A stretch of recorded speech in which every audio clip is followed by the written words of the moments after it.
This is an RNZ podcast. So Chemist Warehouse was allowed to open in our mall at that same time, 2020, November. So it was like a double whammy for me. That was pharmacist Seema Rambisheswar, who permanently closed the Life Pharmacy store in Auckland's Glenfield last week after she'd worked there for 22 years and owned it for the last 14. And there she was telling Catherine Ryan on RNZ's 9 to noon last Tuesday, one reason was discount chains' growing presence in the pharmacy market. The Pharmacy Guild told 9 to noon that 30 local pharmacies shut down last year and 70 have closed in the last 4 years, largely because of competition from big-scale trans-Tasman operators and also pharmacy sections in supermarkets.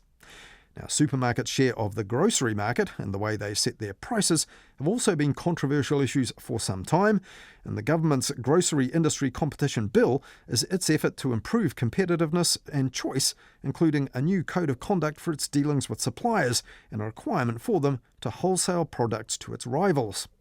But the big supermarket chains here are now pushing back at claims that their scale skews the market and they need to be pegged back to push down the prices we pay. Hayden Donnell now looks at that and talks to one journalist who's been casting a sceptical eye over how all this plays out in our media. We're all feeling it at the moment, the cost of the household food bill, and now new data shows supermarkets are facing price hikes from their own suppliers. That's Daniel Whaitawa of TVNZ's One News introducing a recent report on New Zealand's food prices. Its findings were based on a monthly grocery supplier cost index produced by the economic consultancy Infometrics. Our supermarket duopoly Foodstuffs and Woolworths have regularly been accused of profiteering, with a recent investigation by the Commerce Commission finding they are making more than $1 million in excess profits per day. But the Infometrics report pointed the finger in a different direction for the latest price rises: pressure from those companies' suppliers. In fact, previous iterations of the monthly report have the duopoly looking pretty generous, getting credit in last August's edition for only putting up their prices 6.1%, well below the 8.7% increase in their suppliers' prices. One News isn't alone in raising the report to the top of its news agenda. It's routinely covered by Stuff, The Herald, News Hub and RNZ. Most of these stories note the index is a Foodstuffs Infometrics collaboration, but few treat the fact that it's paid for by a supermarket giant as a red flag or reason for caution over its findings. Neither do they include context. The duopoly has a long-standing reputation for using its market power to keep a tight lid on supplier costs, and still wields big influence over the prices charged to it. Responsibility for the price rises is instead sheeted home to forces outside its control. This is the headline on the latest index from the Otago Daily Times. Supplier costs still driving supermarket prices. Suppliers aren't the only ones getting blamed in the media for supermarket prices. More recent reports have found another culprit for the rising cost of food. The Security Association is calling for additional powers so they can arrest shoplifters walking out of supermarkets with trolleys full of stolen goods. As Alexa Cook reports, the illegal practice is hitting New Zealand shoppers in the pocket. Exactly how much shoplifting is costing supermarkets isn't made clear in the News Hub report. The lack of hard data doesn't stop it playing up the losses being passed on to consumers. This is Retail NZ's Greg Harford. Ultimately, it's costing every household hundreds of dollars because we're all subsidising this kind of criminal behaviour. Some reporters have kept the heat on Foodstuffs and Woolworths for raising prices even as they post record profits. NBR senior reporter Dita DeBoni has interviewed suppliers about what it's like to deal with the supermarket giants. She's also talked to 2 Degrees founder Tex Edwards, who points out that Woolworths is projected to raise its margins over the coming years, something that's only possible in low competition environments. She joined us to talk about whether the media are asking enough tough questions of the supermarket giants, which also happen to be some of their biggest sources of advertising. Kia ora, Dita. Welcome to Mediawatch. Kia ora, Hayden. So the supermarket duopoly, they've been catching a lot of heat lately. You might have noticed it. So the thing that I have sort of focused on and have noticed recently is this new report called the Grocery Suppliers Cost Index, and that's produced by Infometrics for Foodstuffs, in conjunction with Foodstuffs. Do you have a problem with how that's reported? I think it's been reported in a poor way. Not that Brad Olsen's doing anything wrong in taking that data and showing us what that data shows us.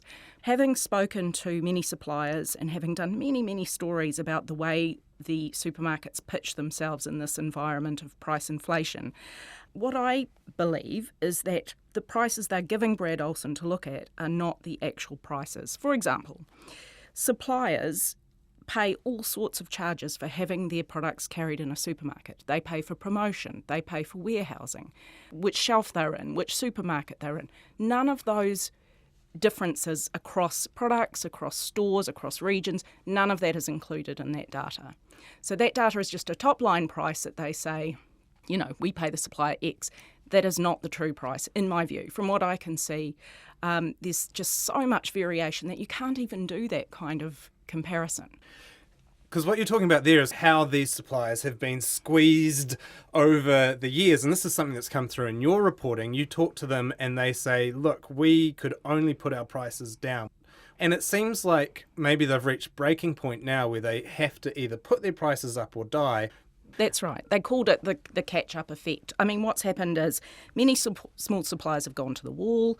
Others have managed to squeeze through an increase after many, many years of being squeezed, as you say.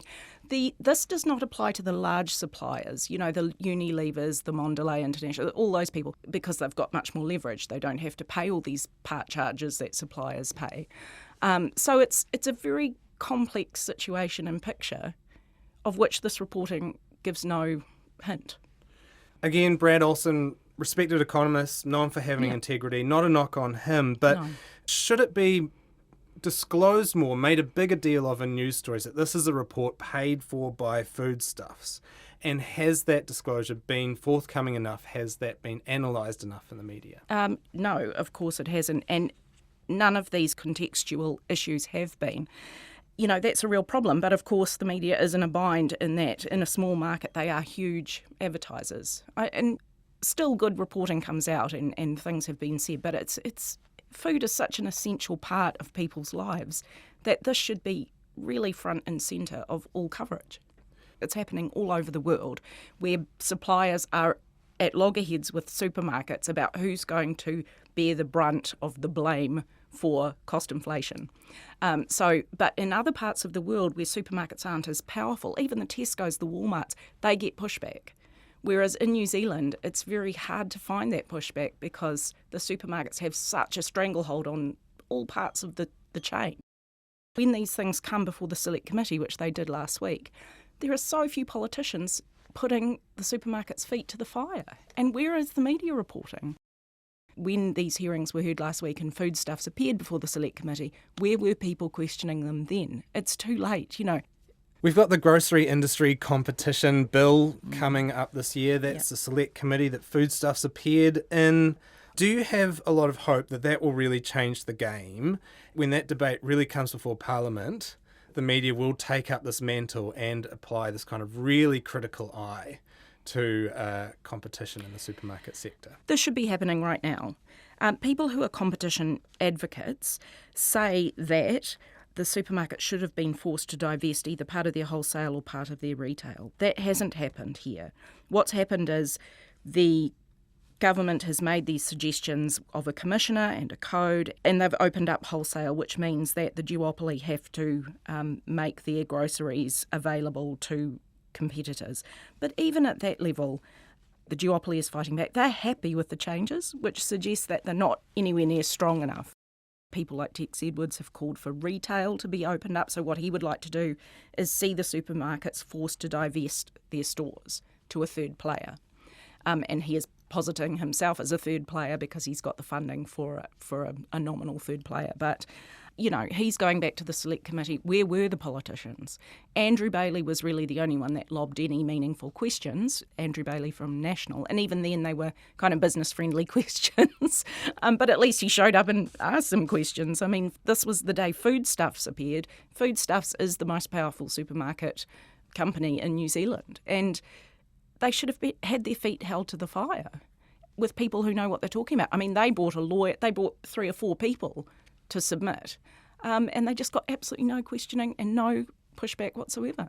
To what extent do you think the lack of pushback, particularly from the media, is because of the fact that the supermarket giants are some of their biggest advertisers? That's part of it. That's certainly part of it, I believe. The other thing is the lack of business reporting in the general media, I think.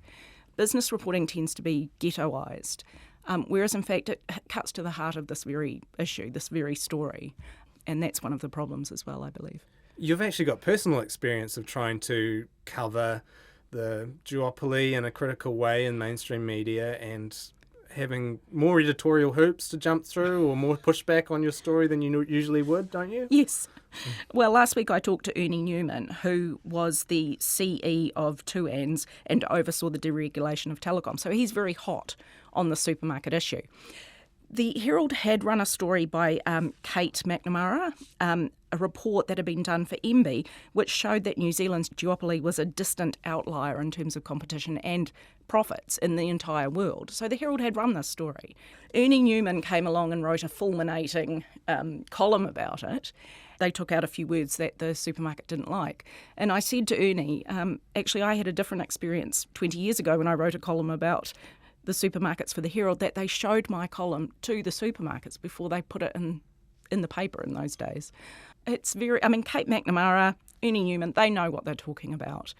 Foodstuffs then wrote its own rebuttal that was put up, So I don't know if all companies get that kind of treatment. I want to talk about one other thing as well. This week we had a push by Retail NZ and others to sort of blame some price rises on shoplifters. There was a News Hub report on that. And I think the quote from Retail NZ, shoppers are paying hundreds of dollars extra a year to make up for how much is stolen from supermarkets. Now, what do you think of that reporting? So this sounds like yet another supermarket push.